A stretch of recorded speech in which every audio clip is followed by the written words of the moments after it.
मैं मर्दों के शरीर के बारे में, मर्द के शरीर में प्रॉब्लम्स के बारे में, उनके प्राइवेट ऑर्गन्स के बारे में, इवन प्राइवेट ऑर्गन्स के साथ साथ वहाँ पे हुए प्रॉब्लम्स के बारे में डिस्कस करती हूँ, एलिबरेटली डिस्कस करती हूँ।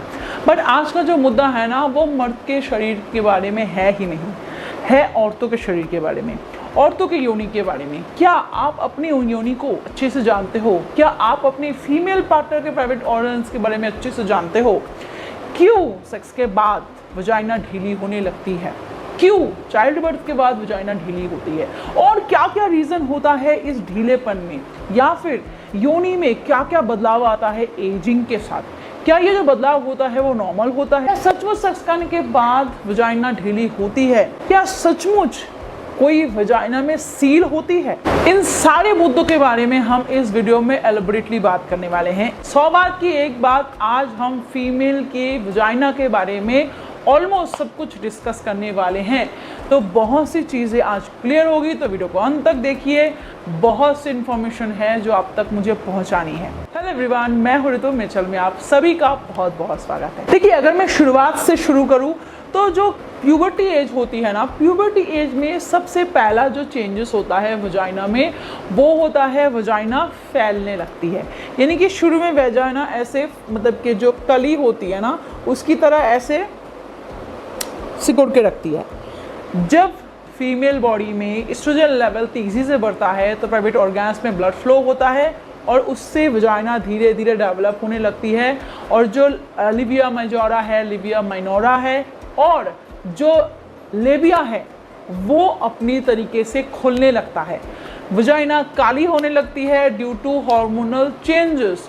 प्यूबिक एयर ढेर सारे आने शुरू हो जाते हैं और इसी एज में फीमेल्स पीरियड को फेस करती है। पीरियड इसीलिए आता है क्योंकि इसी एज से हार्मोनल इम्बैलेंस शुरू हो जाता है, हार्मोनल चेंजेस शुरू हो जाते हैं और जो रिप्रोडक्टिव ऑर्गन है वो डेवलप होनी शुरू हो जाती है। देखिए, आप में से बहुत ने फीमेल वजाइना के बारे में ये सुना होगा कि वो हमेशा गीली और नम रहती है और हमेशा वाइट डिस्चार्ज होता रहता है। इवन बहुत से वजाइनास, बहुत से फीमेल के वजाइना से स्मेल आती है। ऐसा क्यों? देखिए, फीमेल जो रिप्रोडक्टिव ऑर्गन है ना, वो सेल्फ क्लीनिंग ऑर्गन है। वो हमेशा अपने आप को क्लीन करती रहती है, जिसकी वजह से फीमेल वजाइना के बाहर हमेशा एक नमनेस रहती है, ताकि वो जो मॉइस्चर है वो जो क्लीन हो रही है उसको निकाल सके बॉडी से। और वजाइना के आउटसाइड लेयर में जो पीएच बैलेंस होती है वो बहुत ही ज़्यादा होती है, पीएच लेवल बहुत ज़्यादा होता है, ताकि फंगल इन्फेक्शन ना हो सके, फीमेल को बैक्टीरियल इन्फेक्शन ना हो सके और अंदर कोई भी बैक्टीरिया ना जा सके। और ये जो वाइट डिस्चार्ज होता है ना, ये जो हमेशा फीमेल बॉडी अपने आप को क्लीन कर रही है, ये वाइट डिस्चार्ज में तब्दील तब हो जाता है नॉर्मल डिस्चार्ज से, जब फीमेल के बॉडी में कोई भी इन्फेक्शन होता है, इंटरनल या आउटसाइडर इन्फेक्शन होता है, तो ये जो डिस्चार्ज है वो अपना रूप बदल लेता है, गाढ़ा हो जाता है, वो वाइट होता है, येलो होता है, इवन कभी कभार तो इतना ज़्यादा सीरियस हो जाता है कि वो रेड हो जाता है। तो इस वाइट डिस्चार्ज से आप समझो कि आपकी वजाइना खतरे में है और आपको उसकी केयर करनी चाहिए। अच्छे से डॉक्टर के पास जाओ या फिर अच्छे से अपने हाइजीन का ध्यान रखो, क्योंकि अक्सर हाइजीन के ध्यान ना रखने से ही ये प्रॉब्लम फीमेल्स को शुरू हो जाती है और ये किसी भी एज और किसी भी स्टेज में हो सकता है। ये रहा दूसरा चीज़।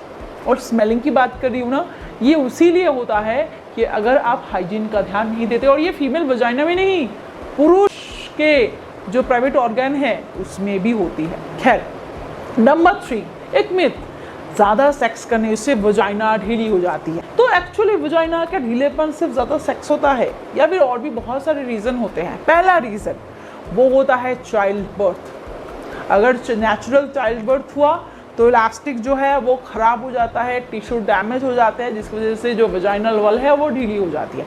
जाहिर सी बात है, जब आप नए नए बलून को लाते हो ना, वो एक तरीके का होता है, उसमें जब हवा भरते हो और वापस अगर आप उस हवा को छोड़ दोगे तो वो अपनी जगह पे नहीं आता, इसके वजह से वो वजाइना ढीली हो जाती है। दूसरी बात, अगर एजिंग हो, पूरी ज़िंदगी फीमेल सेक्स ना करे, फिर भी अगर एजिंग प्रोसेस शुरू हो गया तो वजाइना ढीली होने लगती है, क्योंकि नेचुरली जो कोलेजन है वो वजाइना से ख़राब होने लगता है और इलास्टिसिटी ख़राब होने लगती है, वजाइना ढीली होनी शुरू हो जाती है।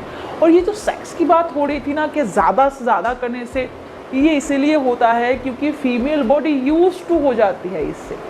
टच करने से ही बॉडी समझ जाती है कि वो किसी लिए टच कर रहे हैं, और इलास्टिसिटी अपने आप ऐसे बढ़ जाता है, जो सिकुड़ के रखा था वो बढ़ जाता है या ऐसे फैल जाता है, जिसकी वजह से शुरू में जो आपको टाइटपन महसूस हो रहा था ना, अभी नहीं होता है। तो ये जो चेंजेस है ना, ये नॉर्मल है। अगर आपको टाइटनेस चाहिए, अगर आपको वापस से वो टाइटनेस फील करनी है, या आपने चाइल्ड बर्थ किया है उसके बाद आप टाइटनेस को महसूस करना चाहते हो, या आपने एजिंग काफ़ी एज में शादी करी है और आप टाइट वजाइना को चाहते हो, तो उस केस में बहुत सारी थेरेपीज है, उसका इस्तेमाल आप कर सकते हो। लेज़र ट्रीटमेंट्स हैं या फिर नेचुरल बहुत सारी रेमेडीज है, उसका इस्तेमाल कर सकते हो, पर वो लॉन्ग टर्म प्रोसेस होता है। इसके अलावा वजाइना में और भी बहुत सारी चीज़ें होती है जिसके बारे में भी आपको जानना बहुत ज़रूरी है। जैसे कि विजिनिस्मस एक कंडीशन होता है जो मेडिकल कंडीशन होती है, जिसको ट्रीटमेंट की ज़रूरत होती है।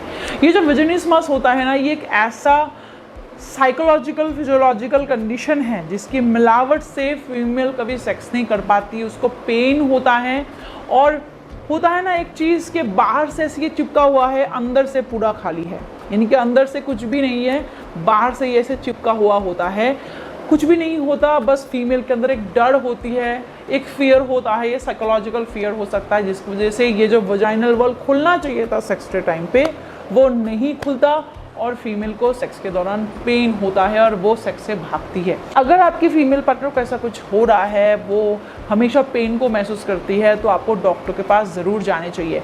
अदरवाइज फीमेल वजाइन में और भी बहुत सारी चेंजेस होती हैं, जैसे कि कलर, डिस्कलरेशन, ये जो हेयर की मैं बात कर रही हूँ, ये लिबिया मेनोरा, लिबिया मेजोरा, जो वल्वा का हिस्सा होता है, ये सारी चीज़ें फीमेल वजाइना को प्रोटेक्ट करता है, हेल्दी रखने में मदद करता है। अगर आप प्यूबिक हेयर को रिमूव करते हो तो एक चीज़ का ध्यान रखो कि प्यूबिक हेयर को हमेशा ट्रिम करना चाहिए, प्रॉपर रिमूव नहीं करनी चाहिए, वैक्स नहीं करनी चाहिए, कोई भी क्रीम नहीं लगानी चाहिए।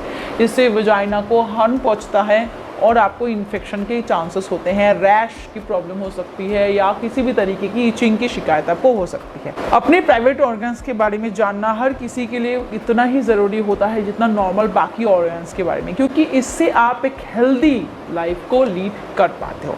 अगर वीडियो को हेल्पफुल लगा हो तो प्लीज़ वीडियो को लाइक करो, शेयर करो, मुझे इंस्टाग्राम और फेसबुक पे फॉलो करो, और हाँ, सब्सक्राइब करना बिल्कुल मत भूलना। Thank you.